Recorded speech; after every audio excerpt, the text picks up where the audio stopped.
नमस्कार, hello DD कार्यक्रम में आपका स्वागत है। आज हम आपकी बातचीत भारत की एक प्रतिष्ठित महिला से करवाने जा रहे हैं। इन्होंने कहानियाँ लिखी हैं, उपन्यास लिखा है, जीवन चरित्र लिखा है, नाटक लिखे हैं, बच्चों के लिए, बड़ों के लिए। रंगमंच पर हिंदी, मराठी, पंजाबी नाटकों का निर्माण किया है, निर्देशन किया है। वृत्तचित्र, डॉक्यूमेंट्रीज़ बनाई हैं विभिन्न विषयों को लेकर। लघु फिल्में बनाई हैं जो भारत पर ही नहीं, भारत से बाहर विदेशों में विभिन्न चैनलों पर दिखलाई गई, पुरस्कृत की गई। बच्चों के लिए विशेष फिल्में बनाई हैं, 6 फीचर फिल्म बनाई हैं जिन्हें फिल्मफेयर अवार्ड, नेशनल अवार्ड और दुनिया भर के तमाम फिल्म समारोहों में भेजा गया, पुरस्कृत किया गया। न्यूयॉर्क, टोक्यो, मॉरिशस, मॉस्को, बाकी नाम मुझे याद भी नहीं आ रहे हैं, इतनी जगह ये फिल्में पुरस्कृत हुई हैं। आपको लग रहा होगा कि शायद मैं किसी हिंदी फिल्म की नायिका की बात कर रही हूँ जो 2, 4, 5, 7 बार जन्म लेती है और हर बार एक प्रतिष्ठित रचनाकार बनती है, लेकिन ऐसा नहीं है। मैं आपको एक जीवंत महिला से, सही अर्थों में जीवंत महिला से, एक बहुत अच्छी रचनाकार से मिलवाने जा रही हूँ। आइए स्वागत कीजिए हमारी आज की महिला मेहमान सई परांजपे जी का। सई जी, आपका हार्दिक स्वागत है हमारे कार्यक्रम हेलो डीडी में।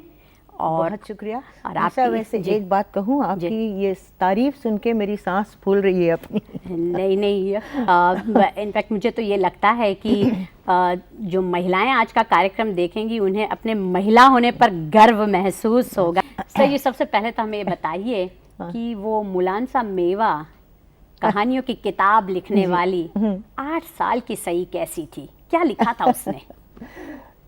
क्या लिखा था मैं बता सकती हूँ कि आज भी वो किताब है। वो ज़्यादातर कहानियाँ थी, राक्षस, परियां, ऊट पटांग। मुझे याद है कि उसमें परियां थी जिनके बाल नीले, लाल, हरे, अजीब अजीब रंग के थे, और उसमें आसपास के लोगों के व्यक्ति चित्र भी थे, जैसे अपनी माँ का था, मेरे नानी का था, और बस ये छोटी सी कहानी थी। और मुझे लगता है कि मैं 8 साल की थी जब ये छपी, और ये छपी इसलिए कि मेरी माँ एक बहुत ज़बरदस्त औरत थी और उन्होंने मुझे प्रोत्साहित किया लिखने के लिए। और मुझे लगता है कि ऐसे कितने ही होनहार बच्चे होंगे जिनको शायद इतनी ज़बरदस्त माँ नहीं मिली जो कि ये सब कुछ कर सकें। और क्योंकि जो टैलेंट होता है वो तो आदमी जन्मते ही लेके आता है, ये नहीं कि एकदम वो 30 साल का हो जाए तो सडनली टैलेंट आ जाए, ऐसे नहीं होता। तो मेरा सौभाग्य है कि ये मेरी किताब छप सकी इसी छोटी उम्र में। आज भी, अभी भी आप उस सई को अपने भीतर कहीं पाती हैं? एक बात बता दूं कि मैं हमेशा कल्पना के विश्व में बहुत उलझी रही हूँ बचपन से ही, क्योंकि इसका ये शायद एक इसकी वजह है कि मेरे अपने भाई बहन कोई नहीं थे, सगे भाई बहन, ना कि मेरे माँ के सगे भाई बहन कोई थे। तो एक बड़े से बंगले में एक मेरे नाना, माँ और मैं, बस इतना ही था। और तो मुझे अपने दोस्त खुद बनाने पड़ते थे। तो हमारा एक लकड़ी का, हमारा मतलब मेरा एक लकड़ी का घोड़ा था झूलने वाला, जो बरामदे में रखा था, और उस पे बैठ के मैं घंटों, क्या पता नहीं कहाँ कहाँ की सैर करके आती थी। और दोस्त मेरे आते थे, राक्षस हो चाहे मेंढक हो चाहे खरगोश हो, वो बोलते थे। और यहाँ तक कि मेज़ कुर्सियाँ भी मेरे साथ बोलती थी। तो आज भी वो मेरा कल्पना विश्व है, कहीं अंदर छुपा हुआ है। अब बस बात यह है कि मैं लकड़ी के घोड़े पे नहीं बैठती हूँ आजकल, लेकिन मेरा कल्पना विश्व ऐसा है कि जिसमें आजकल अपने असली विश्व में जो हम दिखते हैं, हिंसाचार और वायलेंस और भ्रष्टाचार जी। और कुर्सी के पीछे एक दूसरे के सर फोड़ना और लोगों को किडनैप करके उठा के ले जाना, ये जी, जो जी। सब अचंभा हो रहा है आजकल समाज में, ये मेरे कल्पना विश्व में नहीं, बिल्कुल ही नहीं पाया जाएगा। वो अभी भी वैसा ही मासूम है जबकि बात तब है। था। बहुत बढ़िया। फोन आने से ही जी शुरू हो गए शुरू हैं। हो गया? अच्छा। प्रमोद का फोन है जी, मुंबई से ही। हाँ। हेलो प्रमोद। हेलो, जी मैं प्रमोद शुक्ला बोल रहा हूँ। हाँ जी। जी बोलिए। मैं ये पूछना चाहता हूँ हम्म, हाँ जी पूछिए। कि आप जो ये बच्चों के बारे में फिल्में बनाती हैं, जी, तो ये आपको इंस्पिरेशन कहाँ से मिलता है?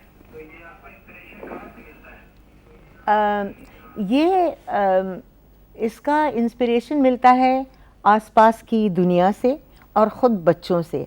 और जैसा अभी मुझे आशा ने बहुत प्यारा सवाल पूछा कि वो बचपन क्या मैंने पीछे छोड़ दिया है, तो शायद कहीं भी मेरे अंदर अभी भी मेरा अपना बचपना है, और इसलिए समझ सकते हैं कि बच्चों को क्या पसंद है, बच्चे क्या चाहते हैं, और कितना ही आसपास मसाला होता है। हालांकि ये लफ्ज़ बहुत अच्छा नहीं है, लेकिन जिससे कि कहानी का आपको वो मिल जाता है, धागा मिल जाता है, और बच्चों के लिए नाटक या फिल्म बनाना ज़रा भी मुश्किल काम नहीं लगता। मुझे लगता है कि शायद क्योंकि आपके भीतर अभी भी वो बच्चा जीवित है, इसलिए इतनी खूबसूरत बाल फिल्में बनती रहती हैं। हमें उन फिल्मों के बारे में बताएं, खास तौर से सिकंदर के बारे में। इतने बच्चों को कैसे आपने उनका निर्देशन कैसे कर पाए? सिकंदर की बात बताऊं, तब मैं, मज़े की बात है कैसा एक पूर्ण चक्र पूर्ण होता है कि तब मैं चिल्ड्रंस फिल्म सोसाइटी यानी कि बाल चित्र समिति में प्रोड्यूसर इंचार्ज थी। और तब अब निर्देशिका होने के कारण मैंने सोचा कि फिल्म बनाई जाए एक, तो बच्चों को लेकर मैंने ये सिकंदर फिल्म बनाई, जिसमें छोटे छोटे बच्चे, उनको सड़क का एक कुत्ते का पिल्ला मिल जाता है और वो चारों दोस्त चाहते हैं कि उसको रखा जाए। अब विलन्स इस फिल्म में कौन होंगे? तो माँ बाप, पालक, जो बिल्कुल भी नहीं चाहते कि ऐसा सड़क का कुत्ता घर में पाला जाए। उनकी अपनी मजबूरियां भी है, ऐसी बात नहीं। क्या बात है, क्या बात है। अगला फोन आपके लिए यवतमाल से है। अच्छा? भूषण का। जी, हेलो भूषण। हेलो सही जी, नमस्कार। नमस्कार। मैं आपसे ये सवाल पूछना चाहता हूँ कि आज के जो छोटे बच्चे हैं जी, उनको फिल्म के माध्यम से ऐसी कौन सी शिक्षा देनी चाहिए जो आगे चल के भारत के अच्छे नागरिक हो? मुझे विशेष शिक्षा क्या देनी चाहिए जो अभी छोटे बच्चे बताते हैं? समझ गए।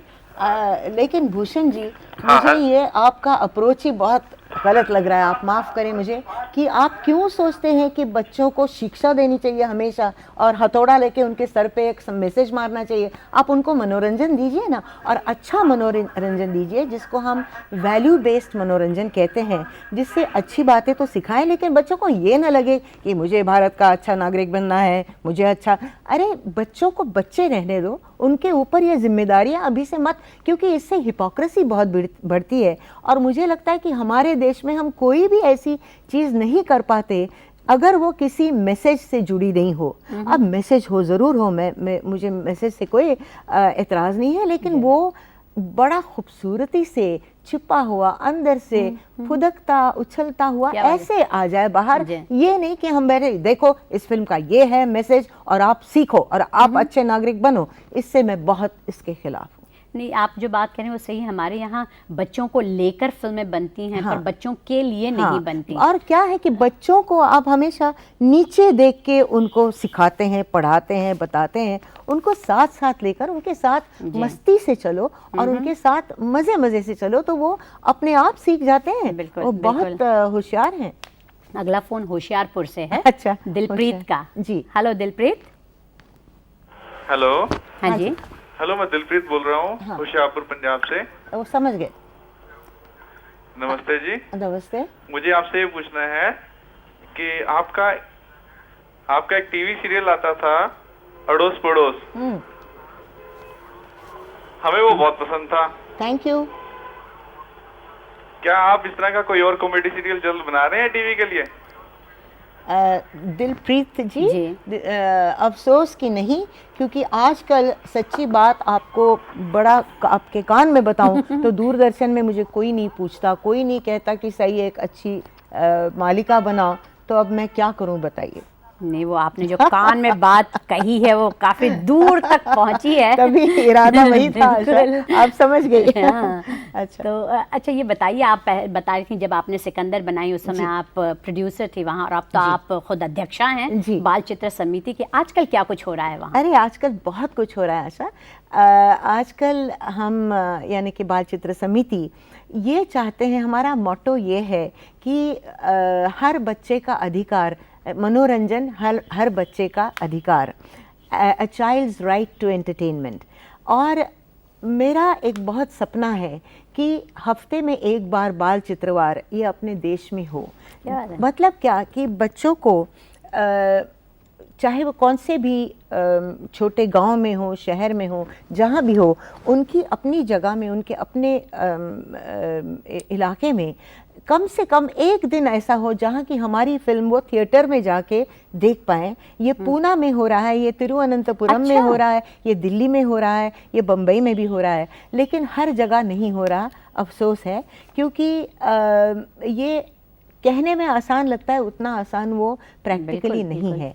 और पूना में तो बच्चे जाके कहते हैं, इतवार को होता है प्रभात थिएटर में हमारी फिल्म हर हफ्ते दिखाई जाती है, और बच्चे पूछते हैं। एक फोन होल्ड कर रहे हैं काफी देर से, इटावा से फोन है। हाँ। शैलेंद्र सिंह का, तो अगर वो सवाल पहले सुन लें। हेलो शैलेंद्र। हेलो। हाँ जी। हाँ जी। हाँ, क्या सवाल है आपका? नमस्ते। मैं हाँ, नमस्ते साईं परंजीपी जी। जी नमस्ते। हाँ, मैं आपसे ये पूछना चाह रहा था, हाँ जी। आप जो है children film society of India से जुड़ी हुई है थी पहले जी। और बच्चों से संबंधित आपने बहुत अच्छी अच्छी फिल्मों का निर्माण किया, जैसे सिकंदर है और हाँ, आदि। अब सवाल तो पूछिए। मैं आपसे ये पूछना चाहता हूँ। हाँ। हाँ, मैं सवाल ही पूछ रहा हूँ। तो मैं ये पूछना चाह रहा था कि आगामी योजनाएं क्या हैं, अब बच्चों के लिए कौन कौन सी प्रोग्राम्स बनाए आपने जिससे उनको और आगे बढ़ाने का प्रयास किया जा सके? अच्छा, बात यह है कि बच्चों की फिल्में बनाने के लिए हमारे पास बहुत अच्छे अच्छे निर्देशक हैं। ये मत समझिए कि मैं ही वहाँ अध्यक्षा बन के मैं ही फिल्में बनाती रहती हूँ, ऐसी बात नहीं है। बहुत जाने माने लोग हैं, जैसे कि संतोष शिवन है, A.K. बीर हैं, वीरेंद्र सैनी हैं, और इन लोगों ने इतनी अच्छी फिल्में बनाई हैं। और आजकल हमारी 8 फिल्में हैं पाइपलाइन में जिसको कहते हैं, और अलग अलग विषयों पर हैं ये। और जैसे अभी बाजा ये फिल्म सबसे हाल ही में बनी है बीर साहब की, और छू लेंगे आकाश एक वीरेंद्र सैनी की फिल्म है, बहुत बढ़िया बनी है, और संतोष शिवन करने जा रहे हैं मल्ली के बाद। तो ये बहुत बहुत खूबसूरत फिल्में बन रही हैं और आगे भी बनेंगी। और हमारा प्रॉब्लम फिल्में बनाने का इतना नहीं है जितना कि वो बच्चों तक पहुंचाने का है। क्योंकि जैसे मैं अभी बात मुझे आशा ने पूरी नहीं करने दी, वो अभी पूरी करती हूँ, कि ये हफ्ते में एक बार बाल चित्रवार अगर हो ना, तो जैसे पूना में बच्चे पूछते हैं कि इस बाल चित्रवार को कौन सी फिल्म दिखा रहे हैं, तो एक दिन ऐसा हो, और इसके लिए सब बड़े हमारा साथ दे सकते हैं, योगदान दे सकते हैं, कि ये देखिए कि बच्चों के लिए कोई प्लेटफॉर्म ऐसा हो जहां वो अच्छी फिल्में, वैल्यू बेस्ड फिल्म्स जिसको हम कहते हैं, देख पाएं और खुश रहें। अगला फोन सतारा से है, जी। ओंकार पाटिल का। हेलो ओंकार। हेलो। हेलो सही जी। हाँ जी। नमस्ते, मैं सातारा से ओंकार पाटिल बोल रहा हूँ। हाँ।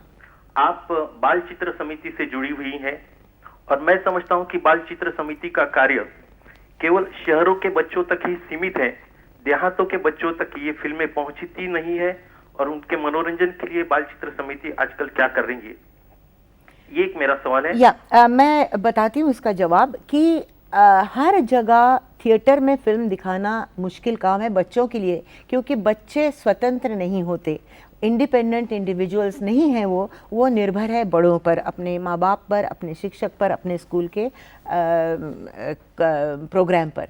तो हमने हमारी फिल्म 200 के ऊपर हमारी फिल्में हैं, और उसमें से चुन चुन के हमने 100 के करीब फिल्में ध्वनि, उसको क्या बोलते हैं, VHS को हिंदी में क्या बोलेंगे, खैर वीडियो कैसेट पे उतार के वो हमने रखी है, और बड़े बड़े मात्रा में ये स्कूल्स और एनजीओज और जहाँ जहाँ भी बच्चों के लिए कार्य हो रहा है, यहाँ तक कि आम घरों में भी पालक अपने बच्चों के लिए ये ख़रीदते हैं, और इसकी कीमत बहुत कम है। 300 एक सेट की कीमत है, और 15 का सेट लो तो बहुत और कम है, और 50 का सेट लो तो हम 2-3 हज़ार तक कम का कंसेशन देते हैं।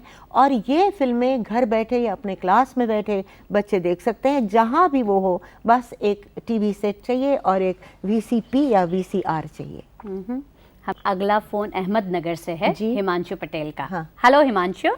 हेलो, हाँ जी, सवाल कीजिए। आप साई जी बोल रहे हैं? जी हाँ, सुन रही हैं? हाँ जी, सुन रही हूँ फिलहाल। हाँ कहिए, आपका सवाल क्या है हिमांशु? साई जी, आप प्रमोशन ऑफ आर्ट फिल्म्स के लिए क्या करना चाहती हैं? पैरेलल सिनेमा जैसे है कि आजकल आज हम जो सिनेमा देख रहे हैं, इतना सारा बजट हाँ। लग रहा है। सुधांशु, मैं एक तो ये लेबल्स के कुछ खिलाफ सी हूँ। मुझे नहीं पसंद कि एक फिल्म को एक ठक से लेबल लगाया जाए कि ये भाई आर्ट फिल्म है, ये कमर्शियल फिल्म है, ये ऐसी फिल्म है, ये सोशल मैसेज लिए फिल्म है। मैं चाहती हूँ कि फिल्म फिल्म हो और अच्छी फिल्म हो, हर फिल्म अच्छी फिल्म हो। और मुझे मनोरंजन से बिल्कुल भी एतराज़ नहीं, बल्कि मैं चाहती हूँ कि हर फिल्म में मनोरंजन हो जो दर्शकों तक उसको ले जा पाए।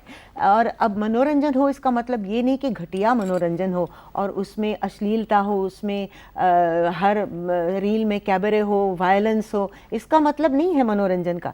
मुझे ये लगता है कि अगर फिल्म साफ़ सुथरी ढंग से बनी हो और कुछ कहना चाहती हो और वो दर्शकों तक पहुंच पाती हो, तो इससे बढ़िया बात नहीं है किसी फिल्म मूवमेंट के लिए। और मैं ये नहीं सोचती हूँ कि एक सिर्फ बैठ के सोचा जाए कि पैरेलल सिनेमा कैसा जिंदा रहे या आर्ट फिल्म ही कैसी पले। मैं सोचती हूँ कि हर फिल्म आर्ट फिल्म भी हो और वही फिल्म कमर्शियल भी हो। और मेरी फिल्में, मैं सोचती हूँ, इस तरह किसी हद तक रही हैं, और सारी फिल्में पहुंच पाई है ज़रूर दर्शकों तक, और कामयाब भी हुई है किसी हद तक। और उनको आर्ट फिल्म नहीं कहा जाएगा, नहीं तो ना तो कमर्शियल फिल्म कहा जाएगा। मैं यही बात कहना चाह रही थी कि आपकी जो फिल्में हैं, यानी आप उन्हें सिर्फ कला फिल्म या सिर्फ कमर्शियल हाँ। फिल्म, एक बीच जी। का रास्ता है। जी। आपकी पहली फिल्म प्रदर्शित हुई थी स्पर्श, जी। है ना, और उसी फिल्म में आपको और आपकी फिल्म को ढेरों पुरस्कार मिल गए। और इसके बाद तो ये सिलसिला, यानी चश्मे बद्दूर, कथा, दिशा, पपीहा, साज, लगातार ये सिलसिला चलता रहा। तो क्या कहें कि सई परांजपे को पुरस्कार जीतने की हाय, आदत बाप रे, पड़ बाप रे। चुकी है नहीं। या फिर हर नहीं। पुरस्कार अपने आप में एक जिम्मेदारी का अच्छा। एहसास दिलाता है? एक बात बताऊं आशा, कि ऐसा है, मैं सोचती हूँ कि पुरस्कार फिल्म पर निर्भर नहीं होता बल्कि जूरी पर निर्भर होता है। अब दिशा की बात लो, दिशा ने भारत का प्रतिनिधित्व 17 देशों में किया है। सिडनी, फुकुओका, मॉन्ट्रियल, लंदन, मिल वैली, न्यूयॉर्क और क्या क्या, गटनबर्ग, ताइवान, बहुत बहुत शहरों में गई है। और कान में तो उसको ऐसे 2 बेहतरीन अवार्ड मिले हैं, एक पब्लिक का भी सबसे मनपसंद पब्लिक की फिल्म और एक जूरी का अवार्ड।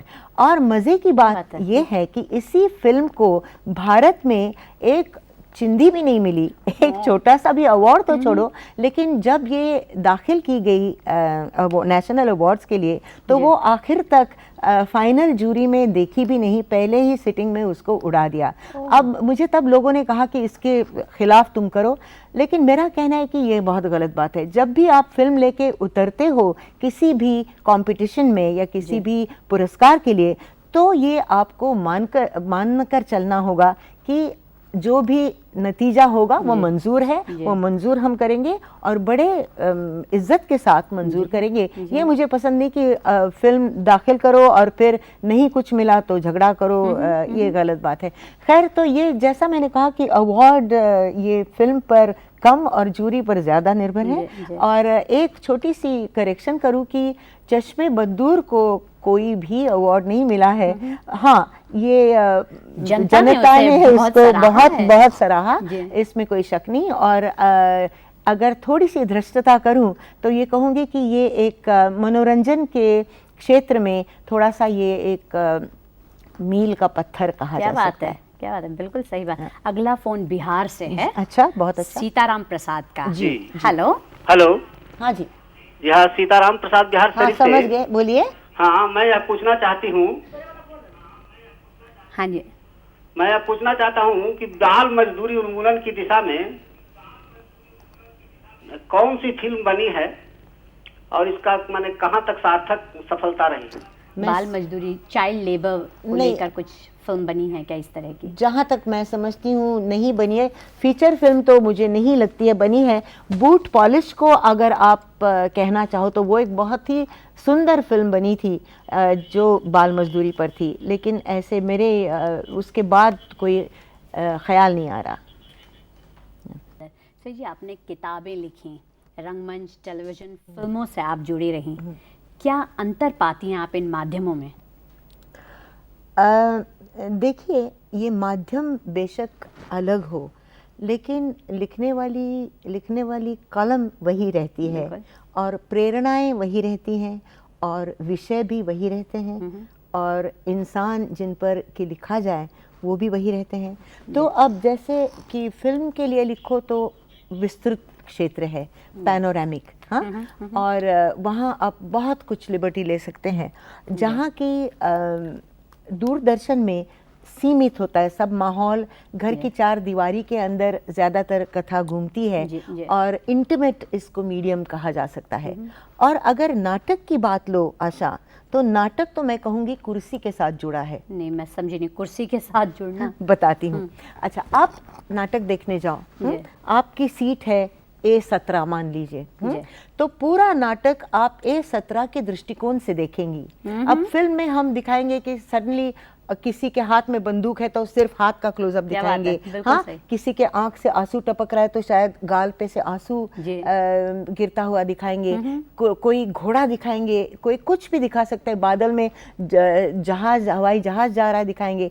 लेकिन नाटक में A17 से जितना कुछ आपको दिखाई देगा उसी दृष्टिक्षेप से आप देख पाएंगे। तो ये नाटक लिखते वक्त याद रखना होता है कि भाई ये आखिर के कुर्सी तक ये पहुंचना है जो भी आप को कहना है, और वो मर्यादा है, लेकिन वो मर्यादा लेकर भी जो उसका अपना जिंदापन है वो तो माशाअल्लाह उसकी बात ही और है। बहुत बहुत मज़ा आता है। जैसे कि हर नाटक का प्रेक्षक अलग होता है। अब मेरा आजकल नाटक चल रहा है मोगरा फुलला, मराठी नाटक है और बड़ा मज़े का है, कॉमेडी है। और कई बार उसमें एक मिसाल अगर मैं दे दूं तो जैसे कोई एक शुरू में ही एक मज़े का डायलॉग है जिस पे कहीं कहीं बेतहाशा लोग ठहाके मार के हंसते हैं कि एक्टर्स को रुकना पड़ता है कि हंसी अब बंद हो, कहीं पिन ड्रॉप साइलेंस होता है, बिल्कुल भी नहीं हंसते। वो डायलॉग आपको बता दूं कि एक दोस्त के घर दूसरा दोस्त आता है, बहुत जल्दी आता है, वक्त के आधा घंटा पहले ही, तो ये जिसका घर है वो कहता है यार तू बड़ा जल्दी आ गया, आधा घंटा जल्दी। तो वो कहता है क्या करे यार, ट्रैफिक ही नहीं था ना। अरे वाह, क्या बात है। तो अब हमेशा कहते हैं ट्रैफिक था इसलिए देर हो गई, अब ये जल्दी आ गया ट्रैफिक। अब कहीं कहीं ये लोग समझते हैं, बहुत हंसते हैं, कहीं कहीं लगता नहीं कि इसमें कोई हंसी की बात हो। तो ये प्रेक्षक पे भी नाटक बहुत निर्भर रहता है। एक फोन है मुंबई से, जॉन का। जी, हेलो जॉन। हेलो, कहिए। हेलो। हाँ जी, सही जी नमस्ते। नमस्कार। हेलो सही जी नमस्ते। नमस्ते। मैं आपको पूछना चाह रहा था कि फिल्मों में जो क्राइम बढ़ गया है, क्राइम दिखाते हैं, ज्यादा वल्गैरिटी दिखाते हैं और महिलाओं को एकदम चीप ड्रेस में दिखाते हैं, तो इसमें यंगस्टर्स को बहुत सारा यानी कुछ अलग ही ओपिनियन महिलाओं के बारे में हो जाता है। तो इसमें यंगस्टर्स लोग हद से ज्यादा लिबर्टी लेते हैं और हर गलियों में हर जगह महिलाओं के खिलाफ क्राइम बढ़ रहे हैं, तो उसके बारे में आपका क्या ओपिनियन है? मेरा ये सुझाव है जॉन जी कि आप ऐसी फिल्में देखना बिल्कुल बंद करें। अगर लोग ऐसी फिल्में ना देखें, अगर जनता ना चाहे कि ऐसी फिल्में दिखाई जाए जिनमें कि बहनों की बेइज्जती होती है, बच्चों को गलत काम सिखाया जाता है, तो सबसे बड़ा सेंसर प्रेक्षक है, ये मत भूलिए। तो प्रेक्षक ने अगर ऐसी फिल्में देखना बंद किया, और ये मैं कहना फिजूल समझती हूँ कि निचले तबके के लोग देखते हैं या फलाने तबके के लोग, ये बहुत गलत बात है क्योंकि आखिर अगर अच्छी फिल्म बनाओ, अच्छी फिल्म दे दो तो वो छोटे से छोटा, बड़े से बड़ा आदमी उसको देखता है, पसंद करता है। तो ऐसी फिल्में ना बनाई जाए तो जाहिर है, लेकिन फिल्म का सिलसिला इकोनॉमिक्स से, पैसे से इतना जुड़ा हुआ है कि ये बेवकूफ़ी की बात है कि लोगों को कहना चाहिए ये बुरी बात है, ऐसे मत करो और ये मत दिखाओ और रेप फिल्में मत दिखाओ और कैबरे मत दिखाओ और औरतों को कम कपड़ों में मत दिखाओ। ये नहीं होता क्योंकि आखिर ये दुनियादारी की बात है और यही एक तरीका है कि ये जैसे जगह जगह आजकल बम्बई में बहुत सुंदर एक महिलाओं ने वो उठाया है, अवार्ड देते हैं जो कि बहुत भद्दी फिल्म होती है उसको अवार्ड देते हैं, एक गंदा जिससे कहीं थोड़ी सी शर्मिंदगी महसूस हो। तो इस तरह अगर महिलाओं के संघों ने एक बहुत आगे कदम उठाया कि ऐसी फिल्में नहीं बनने देंगे, नहीं देखने देंगे, और घर वाले लोगों ने भी अगर ये बहुत ये देखा कि ऐसी अगर चैनल पे किसी ऐसी फिल्म हो तो वो चैनल ना दिखाया जाए, या कैसेट अगर बाहर से आ रही हो तो वो ना आए, ये घर में भी फैमिलीज़ में भी बहुत हद तक इसको रोका जा सकता है, जो कि शायद नहीं होता उस हद तक।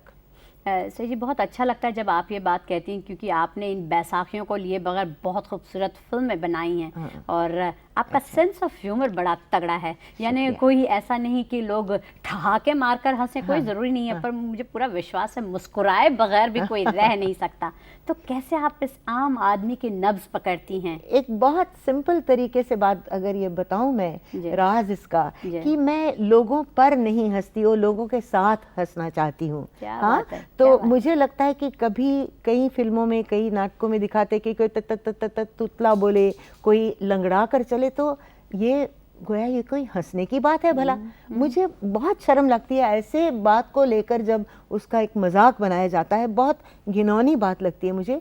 और आसपास अपनी रोज़मर्रा की ज़िंदगी में इतनी मज़े की बातें होती रहती हैं अलग अलग संबंधों में, चाहे वो माँ बाप का संबंध हो, पति पत्नी का हो, भाई भाई का हो, इतने मज़े के किस्से होते रहते हैं।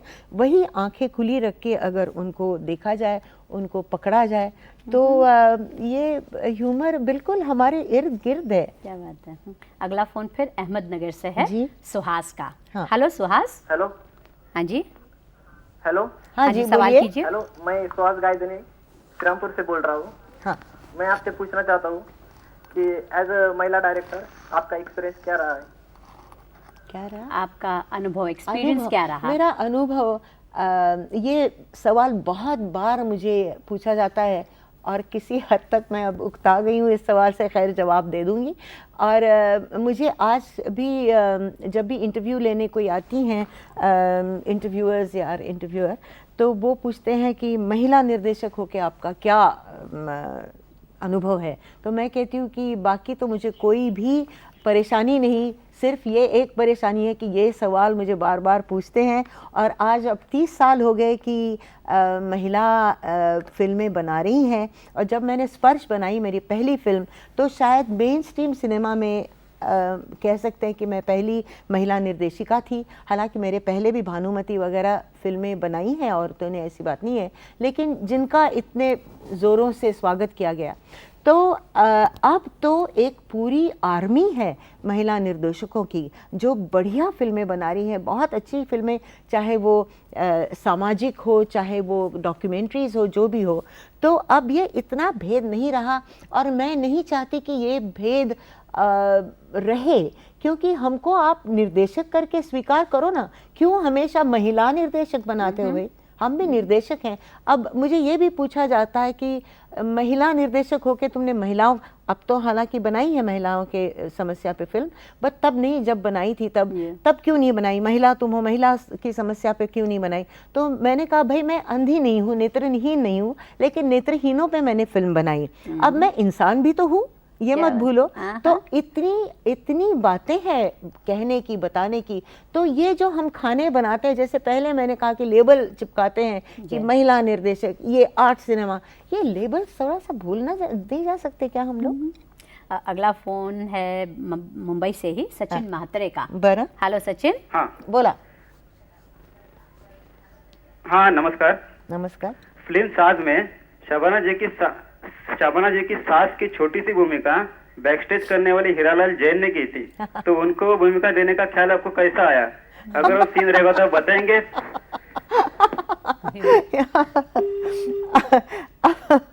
ये आपको मालूम है कि एक ज़माना था, और वो भी बहुत पुरानी बात नहीं है, जबकि विडोज़ को बाल उनके पूरे सिर मुंडवा दिया जाता मुंडवा के लाल साड़ी पहना के, बहुत ही वो एक बहुत बुरा तरीका था।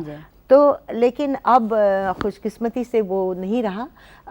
लेकिन इसमें ये जिस पीरियड की फिल्म थी साज, उसमें ये बहुत एक था, और हमको एक सांस दिखानी थी शबाना की, यानी कि उसका नाम क्या है मैं भूल रही हूँ, मानसी तो बड़ी बहन थी, खैर भूल रही हूँ। तो उसकी सास ये मैं वीडियो दिखाना चाहती थी।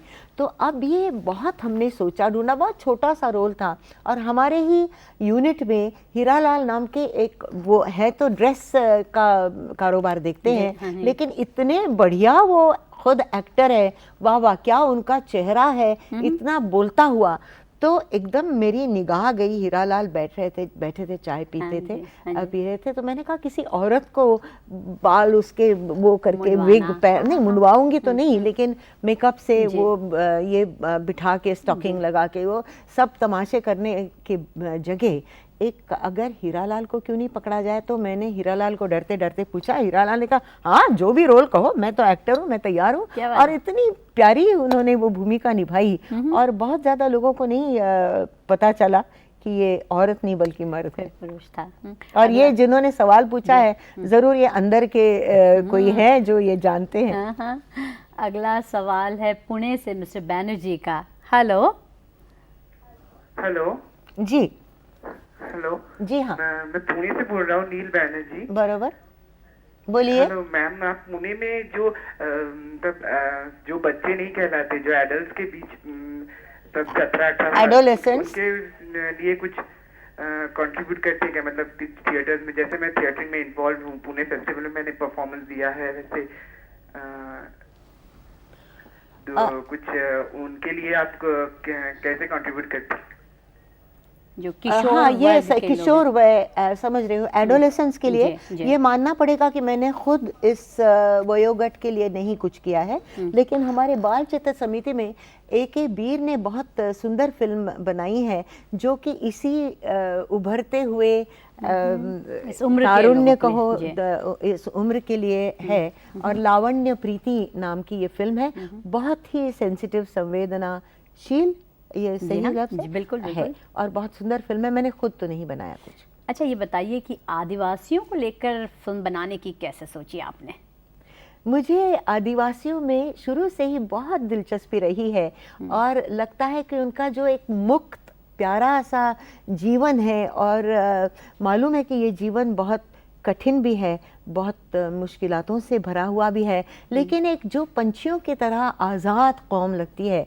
और इसलिए मैंने, और जगदीश गोडबोले करके एक लेखक थे, अब नहीं रहे, और बड़ा प्यारा आदमी था, उन्होंने एक उपन्यास लिखा था जो मैंने पढ़ा, और वो पढ़ के मुझे लगा कि ये एक आदिवासी, उस उपन्यास पे तो नहीं बने, लेकिन पपीहा का फिर जहन में मेरे कथानक आ गया, और वो मैंने लिखा, और उसके लिए 1 साल की मैंने रिसर्च की, बाकायदा घूम के आदिवासी इलाकों में जाके मैंने यहाँ तक कि चींटियों की चटनी भी खाई है, जो एक हाँ एक खाने में दावत थी, किसी की शादी थी एक छोटे से इलाके में, और हमको खाने पे बिठाया, और चावल, बड़ा मोटा मोटा चावल, और एक लाल सी चटनी थी, तो और जंगली सुअर की करी थी। तो मैंने कहा मैं चटनी और चावल खाती हूँ, और चटनी अच्छी खट्टी खट्टी लगी, तो मैंने कहा बढ़िया है और खाऊंगी। बाद में पता चला कि लाल चींटियाँ जो पेड़ पे चढ़ती है उनकी चटनी थी, और ये मैंने फिल्म में भी इसका इस्तेमाल किया है, हालांकि हीरोइन जो कि विनी ने उसका रोल अदा किया है। आशा, एक ये चिरपिट्टी के बारे में छोटी सी बात बताऊं, छोटा सा टिप्पणी जिसको कह सकते हैं, कि ये चिरपिट्टी मतलब आप शायद समझ गई, जूं, बाल की जूं, और ये रिसर्च करने लड़की गई है विनी की भूमिका वाली, और जिया उसका नाम, और वो आदिवासी बहनें उसके साथ नहीं बात करती, उनको लगता है ये कोई शहर से बड़ी आई है, हम उसके साथ क्यों बात करें। और एक दिन उसको कंघी में जूं मिल जाती है और तब उनको लगता है अरे ये तो हमारे जैसी है, ये तो औरत है। और वो चिरपिट्टी मतलब उसका लफ्ज है, जूं का मतलब चिरपिट्टी, तो चिरपिट्टी मिली रे मिली, झिमर झिमर झिली झिली चिरपिट्टी मिली। काफी देर से होल्ड कर रहे हैं प्रकाश जोशी पुणे से। क्या कहते हेलो हैं? प्रकाश, क्या पूछते हैं? हाँ जी, हेलो, मैं हेलो। प्रकाश जोशी बात कर रहा हूँ हाँ पुणे से। हाँ सही परांजपे को मेरा नमस्कार। नमस्कार। सवाल ये पूछना है मेरे को। हाँ पहले एक बात हमें बहुत अभिमान है कि सही परांजपे जी पूना से है। शुक्रिया, मुझे भी पूना का बहुत अभिमान है प्रकाश। तो सवाल ये ऐसा है कि पहले जमाने में जो खूबसूरत मीली कथा, चुपके चुपके ऐसे हल्के फुल्के कॉमेडी बनती थी, हाँ वो बसु चटर्जी, ऋषिकेश मुखर्जी, सही परांजपे, अभी ये जिंदगी में ऐसा कोई डायरेक्टर बचा नहीं है क्या कि मल्टी स्टारर पिक्चर बन रही है, 2 हीरो मांगते, 2 एक्ट्रेस मांगते, बड़ा हीरो मांगता है, 40 लोगों का कोरस होना है, ये जरूरी है क्या? नहीं नहीं, ऐसी बात नहीं, आप बहुत कठोर हो रहे हैं प्रकाश। आजकल भी कई फिल्में बड़ी प्यारी प्यारी बन रही है, ऐसी बात नहीं है। और अभी हाल ही में मैं नाम उसका भूल रही हूँ, लेकिन नौजवानों को लेकर बहुतों ने कहा कि चश्मे बद्दूर की याद आई, उसका नाम मैं भूल रही हूँ। तो वो फिल्म थी, और अभी भी हम भी उम्मीद रख रहे हैं कि एक फिल्म मेरी भी इस साल शुरू होगी, और जिसमें आपको हम सोचते हैं शिकायत करने का मौका ना दें। दिशा फिल्म की हम पहले बात कर रहे थे। इस फिल्म की आप प्रोड्यूसर भी थी, डायरेक्टर भी थी, कहानी भी आपकी, स्क्रीन प्ले भी आपका, गीत भी आपके, तो इतनी सारी जिम्मेदारियां यानी काम को आसान बनाती हैं कि और उलझा देती हैं? काम को बहुत आसान बनाती है आशा, ये सब इन सब भूमिकाओं में, क्योंकि एक वो फुल राउंडेड सी बात हो जाती है।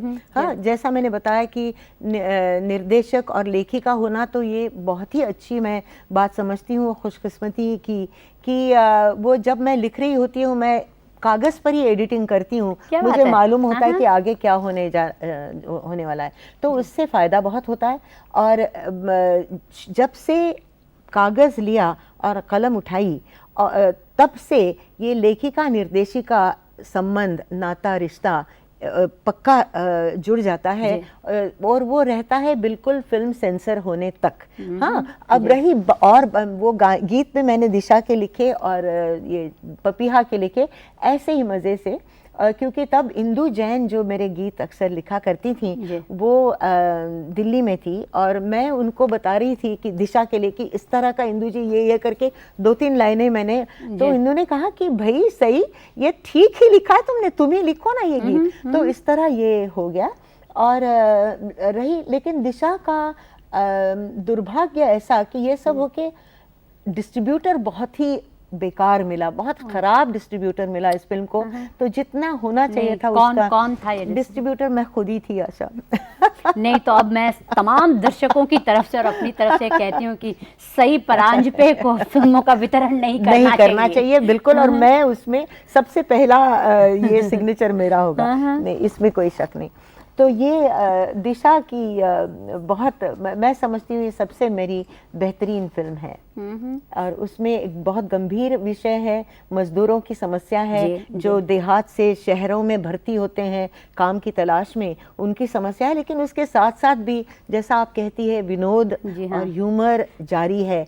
और विलेज में एक सीक्वेंस देखें, मैं वही जानना चाहिए, वो आप वो कोई क्या वेड़ा, वो जो पागल सोमा, जो अभी आप देखेंगे, ये ओमपुरी का जो रोल है, हाँ, तो वो एक्चुअली एक आदमी मुझे मिला, और जिसको देहात में उनके वो कुआं खोदता था और दिन भर काम करता था अपने खेत में, जहाँ भी मजदूर करके, और घर आके जैसे बाकी लोग अपने खाली समय में बैठते हैं, चाय पीते हैं, कुछ हुक्का पानी करते हैं, जो भी, ये आदमी कुआं खोदता था। उसको लगता था अपनी बंजर जमीन में पानी मिलेगा, और सब उसको हंसते थे कि पागल ये कुआं खोदता है, और उसको पानी मिला आशा। और मैंने उसका कुआं देखा, और वो मेरे दिल में, मेरे दिमाग के कंप्यूटर में कहीं पे रहा और 17 साल तक वो रहा। और दिशा का समय है लिखने का 17 साल, एक एक उसमें जुड़ता गया। फिर मेरी दोस्त सुभाषिनी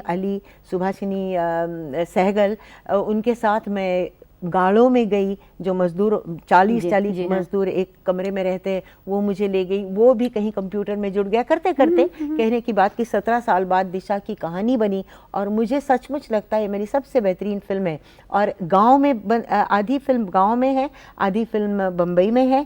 तो गांव का ये हिस्सा है। हाँ। फिलहाल एक फोन लें, ग्वालियर हाँ, से क्यों हैं, नहीं। अंजू बंसल। हेलो अंजू। हाँ जी, हेलो कहिए।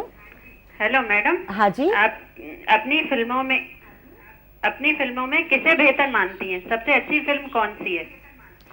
अभी बताया दिशा।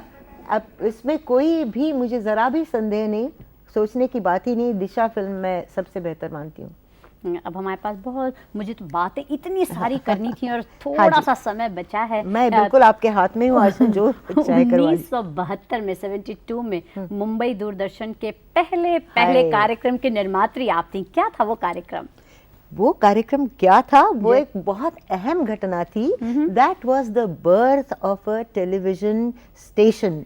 बम्बई दूरदर्शन का जन्म, ये वो था कार्यक्रम। और मेरा सौभाग्य है कि मुझे वो पहला कार्यक्रम, इनॉगरल प्रोग्राम प्रोड्यूस करने को मिला। हालांकि तब मैं दूरदर्शन पे थी दिल्ली में, और मुझे ख़ास करके बुलाया गया। और मेरी पूरी टेलीविज़न की जो करियर रही, उसमें वो समझती हूँ कि वो सुवर्णाक्षरों में लिखने वाला वो दिन था। और होमी भाभा में ये कार्यक्रम हुआ, ओबी था। और बिस्मिल्लाह साहब की शहनाई थी, आशा पारिक जी का नृत्य था, वाणी जयराम का गीत था। बहुत ही से हसीन उसमें कार्यक्रम थे। और वो मैंने प्रोड्यूस किया। और बहुत ही वो एक नाज का मौका था। बिल्कुल। आज जब 30 साल बाद आप इस दूरदर्शन को कहाँ पाती हैं? बड़ा कठिन सवाल है ये। मैं सोचती हूँ कि बहुत तरक्की हुई है, लेकिन अभी भी जितना मनोरंजन के लिए काम किया जाए और जितना मनोरंजन दिया जाए लोगों को, और वो भी बड़े अच्छे तरीके से, सोफिस्टिकेटेड तरीके से, उतना शायद नहीं दिया जाता। अभी भी हम एक ग्रूव में, उसको कैसे हिंदी में बोलेंगी आप, अटके हुए हैं कि उससे नहीं हट पाते कि मनोरंजन और इंस्ट्रक्शन ये जो मिलजुल के होना चाहिए, वो शायद कहीं मनोरंजन से हम कतराते हैं। और लगता है कि ये कोई इतनी अच्छी चीज़ नहीं है। जहाँ तक कि मैं समझती हूँ कि यही एक चीज़ है जिससे कि ऑडियंस को अपनाया जाए, ऑडियंस को पकड़ में लाया जाए। और फिर मनोरंजन के ज़रिए आप ज़रूर, बेशक आपको जो भी संदेश देने हैं, जो प्रोपेगेंडा करना है वो करिए, लेकिन वो होना चाहिए। आखिर में ये जानना चाह रही थी कि इतनी व्यस्त आप तमाम ज़िंदगी रही हैं अभी तक, तो माँ सही परांज पे कैसी हैं? अब ये आप गलत आदमी को पूछ रही है, गलत। ये तो मेरे बच्चों को पूछना चाहिए, और अच्छा ही है कि आप नहीं पूछ पा रही है इस वक्त। लेकिन मेरी अपनी माँ बहुत ही स्ट्रिक्ट थी। मतलब आज मैं जो हूँ केवल माँ की बदौलत हूँ और नाना जी की बदौलत हूँ। लेकिन वो इतनी हावी रही हैं मुझ पर कि मैंने अपने बच्चों को कुछ ज़्यादा ही ढील दी। मैंने ये नहीं उन पे ज़बरदस्ती की कि नहीं, जैसे कि विनी बहुत अच्छी आर्टिस्ट है, लेकिन मैंने ज़बरदस्ती नहीं की कि नहीं तुमको ये करना ही है। और वो भी बड़ा ढीला ढाला तरीके से अपना वो कर रही हैं। लेकिन वो आप उनसे पूछे और किसी और प्रोग्राम में। असल में प्रतिभा होना अपने आप में बहुत महत्वपूर्ण होता है, और उस प्रतिभा को सही दिशा में उसका सदुपयोग करना और बड़ी महत्वपूर्ण बात है। तो लगता है सई जी ने अपनी प्रतिभा को अलग अलग माध्यमों से, जिस तरह कहना चाहिए आम लोगों की बातों को बड़े ख़ास तरीके से लोगों तक पहुंचाया है। सई जी, चाहती हूँ आपकी ये खासियत हमेशा बनी रहे। ईश्वर करे आप और ख़ूबसूरत फिल्में पर्दे पर लाएं, जिन्हें देखकर दर्शक होंठों से मुस्कुराए और दिमाग से कुछ सोचता रहे। आपके हम बहुत बहुत आभारी हैं। धन्यवाद। Thank you.